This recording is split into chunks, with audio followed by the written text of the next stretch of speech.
Robert विमलर का जन्म एक मिडिल क्लास फैमिली में ऑस्ट्रिया हंगरी के एक छोटे से टाउन में हुआ था, जिसे अब हम चेक रिपब्लिक के नाम से जानते हैं।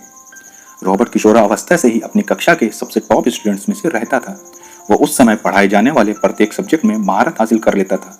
इसी कारण कई यूनिवर्सिटीज से उसको स्कॉलरशिप भी मिलती थी। उस समय रॉबर्ट्स के पास बहुत सी टॉप यूनिवर्सिटीज में से एडमिशन के लिए ऑफर आए, लेकिन उसने किसी में भी अपना इंटरेस्ट नहीं दिखाया, क्योंकि वो ट्रेडिशनल एजुकेशन में स्टडी करने के बजाय ह्यूमन बिहेवियर पर स्टडी करना चाहता था। रॉबर्ट अब 19 साल का हो चुका था, लेकिन उसके पास आगे के लिए कोई भी फ्यूचर प्लान नहीं था। तो उसके पेरेंट्स ने उस पर दबाव बनाकर उसको यूनिवर्सिटी ऑफ पेरिस पढ़ने के लिए भेज दिया, लेकिन वहां पर उसने पढ़ाई में ज्यादा ध्यान नहीं दिया। वो अपना ज्यादातर समय पोकर में जुआ खेलकर बिताने लगा और बहुत जल्दी वो इसमें पूरी तरह से एक्सपर्ट हो गया। अब उसको एहसास हो गया था कि वो लोगों का बिहेवियर पढ़कर आसानी से बहुत ज्यादा पैसे कमा सकता है।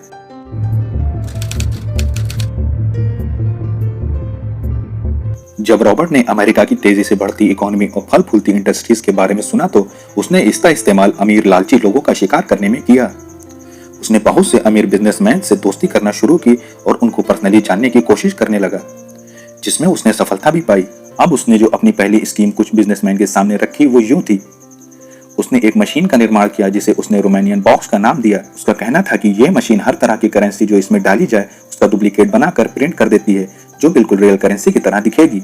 उसने अपनी बात को प्रूफ करने के लिए $100 के नोट्स को उस बॉक्स में डाल दिया और कई घंटों के केमिकल प्रोसेस के बाद ओरिजिनल करेंसी का डुप्लीकेट बाहर आ गया, जिसे देखकर सब बहुत ज्यादा हैरान हो गए। उन्हें तो बिल्कुल यकीन नहीं हो रहा था, इसलिए वे सब करेंसी को लेकर बैंक चेक कराने गए, जहां करेंसी को वेरीफाई कर दिया गया। लेकिन दोस्तों, सच बात तो ये थी कि उस बॉक्स से कोई भी करेंसी प्रिंट ही नहीं हुई थी, बल्कि रॉबर्ट ने बस ये किया था कि उसने उस डिब्बे में पहले से ही $100 के असली नोट छुपाकर रखे हुए थे। लेकिन उन सब बिजनेसमैन को ये लगा कि उसमें से ये नोट्स छपकर निकले हैं, और वो लोग रॉबर्ट की मशीन से इतना ज्यादा खुश हुए कि उन्होंने उस मशीन को $10,000 में खरीद लिया। यह विक्टर की कई चालबाजियों में से एक चालबाजी थी। उसने इसी तरह कई बड़े लोगों को बेवकूफ बनाया। अब बारी थी एफिल टावर को बेचने की। रॉबर्ट अब कुछ बड़ा करना चाहता था। एक दिन उसने न्यूज़पेपर में आर्टिकल पढ़ा जिसमें लिखा था कि एफिल टावर की मरम्मत में हद से ज्यादा खर्च होने की वजह से ये फ्रेंच पीपल के लिए बड़ी परेशानी की वजह बना हुआ है। उसने इस अपॉर्चुनिटी का इस्तेमाल करते हुए एक नई स्कीम बनाई। उसने गवर्नमेंट के एक हाई लेवल अधिकारी की तरह रूप धारण किया और फ्रांस की बड़ी मेटल स्क्रैप कंपनीज के ऑनर्स को लेटर लिखकर प्राइवेट बिजनेस मीटिंग के लिए इनवाइट किया। रॉबर्ट पूरी तैयारी से आया था। उसने पेरिस के एक महंगे होटल में रूम बुक किया और साथ ही साथ एक लग्जरी कार भी किराए पर ली, ताकि उन बिजनेसमैन को बिठाकर एफिल टावर तक ले जाए। रॉबर्ट ने उनको एक्सप्लेन किया कि एफिल टावर को गिराया जाना है और गवर्नमेंट इसमें लगा सारा सामान बेचना चाहती है।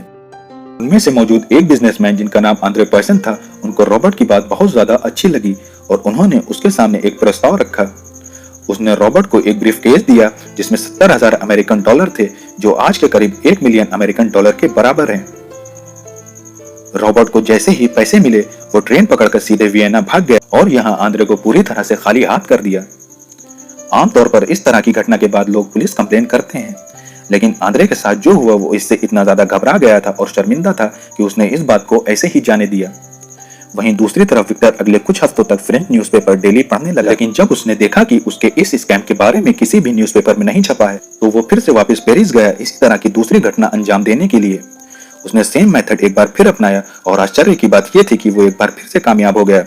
उसने एक दूसरे मेटल स्क्रैप कंपनी के मालिक से डील की और एक बड़ा अमाउंट लेकर फ्रांस से भाग गया, लेकिन इस बार पुलिस को कंप्लेन कर दी गई थी। तब रॉबर्ट यूरोप छोड़कर अमेरिका भाग गया। अमेरिका पहुंचकर उसने एक केमिस्ट टॉम शॉ और फार्मासिस्ट विलियम वॉट्स के साथ मिलकर एक टीम बनाई और उन्होंने नकली नोट छापने का काम शुरू कर दिया। नकली नोट कहां से छप रहे हैं इस बात की जांच करने के लिए अमेरिका में बहुत दिन तक ऑपरेशन चला, लेकिन कोई भी रॉबर्ट को ढूंढ नहीं पाया।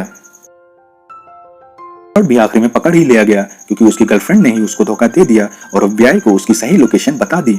उसकी गर्लफ्रेंड ने उसको धोखा इसलिए दिया क्योंकि रॉबर्ट उस पर शक करता था कि उसका अफेयर टॉम से चल रहा है। टॉम वही इंसान था जिसके साथ रॉबर्ट ने टीम बनाई थी।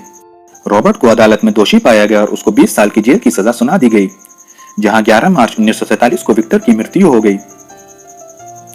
तो दोस्तों, उम्मीद करते हैं वीडियो आपको पसंद आया होगा। इसी तरह की मनोरंजक और इन्फॉर्मेटिव वीडियोस के लिए हमारा चैनल जरूर सब्सक्राइब करें। धन्यवाद।